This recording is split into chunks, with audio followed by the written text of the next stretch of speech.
हेरौँ हेरौँ लाग्छ मलाई तर किन देखाउँदैन। मैले कि यो भिडियो चाहिँ कति हेरे होइन, डाउनलोड गरेर चाहिँ जुम गरी क्या कहीँ डायमन्डै भेटिन्छ जस्तै गरी पनि हेरे होइन। अनि हौ यो त्यो त अनि कति कुरै नगरौँ होइन।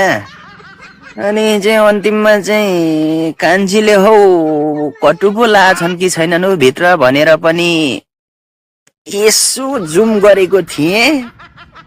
अरे हो बाफ्रे, कान्छीको त छालै कालो रहेछ नि त नि।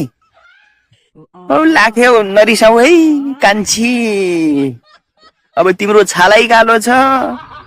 अनि अर्को कुरा सुन, अबदेखि यस्तो भिडियो बनाउने होइन। म त हौ डल्छु हौ। म त हौ डल्छु हौ।